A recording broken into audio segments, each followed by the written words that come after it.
नमस्कार, मैं श्रीकांत चौहान आप सभी का ट्रेड टॉक के पॉडकास्ट में स्वागत करता हूं। शुक्रवार के दिन में हमने यूएस के मार्केट्स में अच्छी खासी तेज़ी देखी और कई सारे मार्केट्स यानी कि जहां पे जितने भी इंपॉर्टेंट इंडाइसेस थे वहां पे हमने हायर लेवल्स की क्लोजिंग देखी। S&P 500 5000 के पार जा चुका है और नैस्डैक ने 16,000 उसके ऑल टाइम हाइज को रिसेंटली क्रॉस किया है। साथ ही साथ अगर एशियन मार्केट्स की बात करें तो कई सारे मार्केट्स यहाँ पे क्लोज है क्योंकि वहाँ पे lunar new year Chinese new year का जो हॉलीडे है वो चल रहा है और इसी वजह से एशियन मार्केट्स कई सारे क्लोज्ड है। गिफ्ट निफ्टी 100 पॉइंट्स ऊपर है और यहाँ पे अगर हम हमारे मार्केट्स की बात करें और इस वीक की बात करें तो इस वीक में यूएस के इन्फ्लेशन नंबर्स आएंगे मंगलवार के दिन और फर्स्ट टाइम वहाँ पे एक्सपेक्टेड है कि वो जो नंबर्स है यूएस के इन्फ्लेशन के नंबर्स वो इन्फ्लेशन शायद 3% के नीचे आ सकता है, अराउंड 2.9%।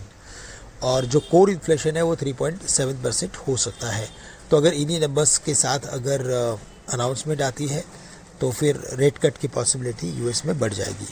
हमारे इन्फ्लेशन नंबर्स भी आज के दिन में हम फेस करेंगे जो तकरीबन 5:30 बजे आएंगे और इसी वजह से मार्केट हमें लगता है कि एक रेंज में ट्रेड करते हुए नज़र आ सकता है। बोथ द साइड यानी कि इन्फ्लेशन के नंबर्स इंडिया और यूएस दोनों पे एक्सपेक्टेड है कि वो थोड़े कम होके आ सकते हैं। अगर हम हमारे सेटअप की बात करें तो शुक्रवार के दिन हमने हमारे मार्केट में एक रिकवरी देखी। 21,600 इंपॉर्टेंट सपोर्ट जैसा वर्क किया। 21,600 के नीचे अब अगर मार्केट वापस से अगर ट्रेड करता है तो अब 21,400 तक तो मिनिमम जा सकते हैं। अगर हायर साइड पे अगर मार्केट ने 21,800 के ऊपर की अगर तेज़ी दिखाई तो 850, 900 और फिर 22,000 इन सभी में मार्केट के लिए बड़े बड़े रेजिस्टेंस है। तो इस मार्केट को चलने के लिए अभी बैंक का सपोर्ट ज़रूरी है, स्पेशली प्राइवेट बैंक्स का, और साथ ही साथ हमें लगता है कि रिलायंस इंडस्ट्रीज भी अगर सपोर्ट करे तो अच्छी बात है। आईटी टेक्नोलॉजी स्टॉक्स में भी मोमेंटम आना ज़रूरी है, तभी जाके मार्केट 22,150 के ऑल टाइम हाइस को क्रॉस कर सकता है और उन्हीं लेवल्स के ऊपर रियल मोमेंटम, रियल तेज़ी बनेगी जो मार्केट को एक बार 22,500 यानी 22,500 तक भी लेके जा सकता है। तो करंटली हमें ध्यान रखना है कि मार्केट 21,600 के लेवल्स को होल्ड करके रखे। साथ ही साथ अगर हम बैंक निफ्टी की बात करें तो 44,800 का इम्पॉर्टेंट लेवल है।